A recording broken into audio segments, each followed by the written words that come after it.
الحمدللہ بڑے افسر سے لے کے جیل کے قیدی تک، جو 15 سال سے 20 سال سے اندر ہے، بڑے افسر سے لے کے ایک عام قیدی تک ہر بندہ جانتا ہے کہ جلالی صاحب اور ان کے ساتھی حق پہ ہیں۔ اب مجھے بار بار اس کا اظہار کیا گیا، افسر بھی ملے، تھانے میں بھی ملے، بعد میں بھی ملے، اب وہاں جیل میں بھی لوگ ملتے رہے اور انہوں نے کہا ہمیں پتہ آپ حق پہ ہیں، لیکن پتہ نہیں یہ فیصلے کہاں ہو رہے ہیں۔ آپ لوگوں کی گرفتاری کے فیصلے پہ ہمیں افسوس ہے، لیکن ہمیں پتہ نہیں فیصلے کہاں سے ہو رہے ہیں۔ اور میں نے ملتان ریلی میں بھی کہا، اپنے جمعے میں بھی کہا، فیصلے کرنے والوں کو کہا کہ سیفی علی خان ابھی تک باہر پھر رہی ہے، آصف الوی ملعون باہر بھاگ گیا، جلالی صاحب اندر ہیں، ان کو بھگانے والوں خبردار رہو، انشاءاللہ بہت جلد تم بھی کٹہرے میں لائے جاؤ گے انشاءاللہ۔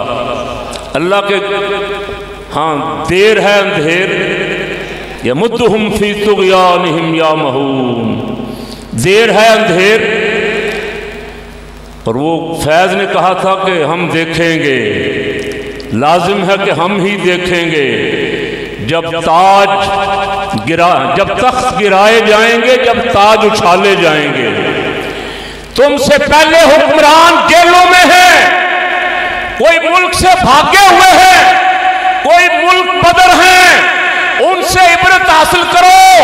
صحابہ کرام رضوان اللہ علیہ مجمعین کے غلاموں کے ساتھ یہ سلوک کرو گے تو بہت جلد تم بھی کٹہرے میں لائے جاؤ گے۔ علماء نے علمی باتیں کی، میں سیاسی کارکن ہوں، سیاسی بات آپ سے کر رہا ہوں۔ نواز شریف کے دور میں بھی میں نے کہا، بزرگوں نے کہا، ہمارے بزرگوں نے کہا، مشرف کے دور میں بھی کہا، اللہ سے ڈرو، اللہ ڈھیل دیتا ہے لیکن جب وہ پکڑتا ہے تو پھر کوئی چھڑانے والا اونچی کہہ دیں، ان بطش ربک لشدید، تیرے رب کی پکڑ بڑی سخت ہے۔ وہ شخص جو پاکستان میں بلا شرکت غیرے کئی سال اقتدار میں رہا، آج وہ پاکستان نہیں آ سکتا۔ فوجی جرنیل تھا وہ شخص جو 3 دفعہ ملک کا وزیر اعظم رہا اور اس نے سرکار صلی اللہ علیہ وسلم کے عقیدہ ختم نبوت کے ساتھ غداری کی، آج وہ بھی ملک سے باہر بیٹھا ہوا NRO کی بھیک مانگ رہا ہے اور اس کا سارا خاندان مقدمات میں گرفتار ہے۔ تم بھی عبرت حاصل کرو، تم بھی جو کام کرنے جا رہے ہو پکڑ آئے گی، انشاءاللہ آئے گی۔ یہ جیل کے دن اور راتیں جو اہل حق کے لیے تم نے منتخب کی ہیں، ایک دو اپنے مشیروں کو بچانے کے لیے، میں خان صاحب سے کہتا ہوں، خان صاحب تمہارے جس مشیر کا بار بار نام آ رہا ہے اس سے بچو جتنی جلدی بچ سکتے ہو، اس لیے کہ عوامی ریلہ تمہارے خلاف آ رہا ہے۔ میں نے دیکھا لوگوں کے جذبات اتنے زیادہ ہیں کہ وہ انتظار کر رہے ہیں کسی آواز دینے والے کی کوئی ہمیں آواز دے، وہ انتظار کر رہے ہیں کسی بلانے والے کا کہ کوئی ہمیں بلائے اور ہم میدان میں نکلیں۔ اداروں پہ اس وقت دبدبہ ہے، ادارے محسوس کر رہے ہیں خود ہمارے ساتھ وعدہ کیا گیا ہے، ایک بڑی میٹنگ میں وعدہ کیا گیا ہے، ہم چاہتے ہیں کہ وہ وعدہ جلد پورا ہو۔ وہ وعدہ یہ کیا گیا ہے کہ جتنے بھی صحابہ کرام رضوان اللہ علیہ مجمعین کی بے ادبی کرنے والے ہیں وہ بھی جلد جیل کی سلاخوں میں ہوں گے، یہ وعدہ کیا گیا۔ ہم اس وعدے کا ایفا چاہتے ہیں کہ وہ وعدہ پورا ہو۔ اور میں نے جانے سے پہلے بھی کہا تھا، مولانا فرمان علی صاحب نے یہاں شادی ہال میں جو کانفرنس کی تھی وہاں میں نے کہا تھا، جس وجہ سے میرے خلاف دہشت گردی کی دفعات لگا کے مقدمہ کیا گیا، میں نے کہا 1 وے ٹریفک چلا رہے ہو، 1 وے ٹریفک نہیں چلے گی۔ کیوں جی؟ اب مجھے ٹیلی فون پہ بتایا مفتی صاحب نے کہ اسلام آباد میں علامہ عمر فیض صاحب نقشبندی کے خلاف بھی 295 کا مقدمہ درج کر کے انہیں بھی گرفتار کر لیا گیا۔ اچھا ادھر جو بھونکنے والے ہیں ان کو فرار کروایا جا رہا ہے، انہیں چھپایا جا رہا ہے، اور ادھر ایک پھر دوسرا پھر تیسرا تمام اہل سنت و جماعت کو جو مخلص ہیں، جو غیروں کے اعلی کار نہیں ہیں، ان سے کہہ رہا ہوں حالات سے سبق سیکھو اور یہ اپنی لڑائیاں جھگڑے چھوڑ دو، ایک پلیٹ فارم پہ آ جاؤ۔ تمہارے خلاف بہت بڑی سازش ہو رہی ہے، آنے والے دنوں میں تم پہ حالات تنگ کرنے کی کوشش ہو، منصوبے بن گئے، اپنی لڑائیاں اور جھگڑے ختم کر کے ایک پلیٹ فارم پہ آ جاؤ۔ اور دوسری بات سنیں، شاید آپ کا دل پسیج جائے، مجھے بڑے افسر سے لے کے ایک اس عام قیدی تک جسے 20 سال جیل میں ہو گئے ہیں، جسے وہاں اخبار نہیں ملتا، جو باہر کے حالات سے واقف نہیں ہے، جسے پتہ نہیں ہے باہر کیا ہو رہا ہے،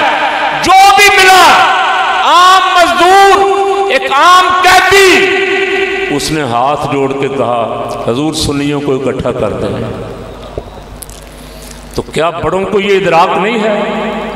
ایک عام مزدور، ایک عام دکاندار، ایک عام آدمی یہ محسوس کر رہا ہے، تو بڑوں کے دل میں یہ درد کب جاگے گا جو اپنے آپ کو اہل سنت کا ٹھیکیدار کر رہے ہیں اور ان باتوں پہ لڑ جھگڑ رہے۔ 1400 سال سے علمی مسئلے مسائل چلے آ رہے ہیں اور غیروں کی پچ پہ کھڑے ہیں، ان کے ساتھ مل کے کھیل رہے ہیں، اپنوں کے خلاف مطالبے کر رہے ہیں۔ ڈاکٹر صاحب کے خلاف میں نے عرض کیا تھا کہ بڑا شرمناک مطالبہ ہے کہ ڈاکٹر صاحب پہ 295 سی لگاؤ۔ افسوس، تمہاری اس فکر پہ افسوس، تمہاری سوچ پہ ہزار افسوس۔ تم کس منہ سے سنیوں کے سٹیج پہ کھڑے ہو گئے؟ تم سنیوں کے منہ سٹیج پہ کھڑے ہو کے کس زبان سے یہ دعوے کرو گے کہ ہم اہل سنت و جماعت کی نمائندگی کر رہے ہیں؟ میں آپ سے کہتا ہوں آپ جائیں، آپ وہاں جائیں، ان کی کانفرنس میں جائیں اور جا کے نعرہ لگائیں ہر صحابی نبی جنتی جنتی۔ سٹیج سے آپ کو رد عمل معلوم ہو جائے گا، سٹیج سے آپ کو رد عمل معلوم ہو جائے گا کہ یہ صحابیوں کے ساتھ کھڑے ہیں یا کسی اور کے ساتھ کھڑے ہیں۔ کیوں جی؟ اور ہمیں تو پتہ ہے، ہم تو روز ان کی تقریریں سن رہے ہیں، وہ جو کچھ کہہ رہے ہیں، جو بیان کر رہے ہیں، ہمیں پتہ ہے وہ کیا کرنے جا رہے ہیں۔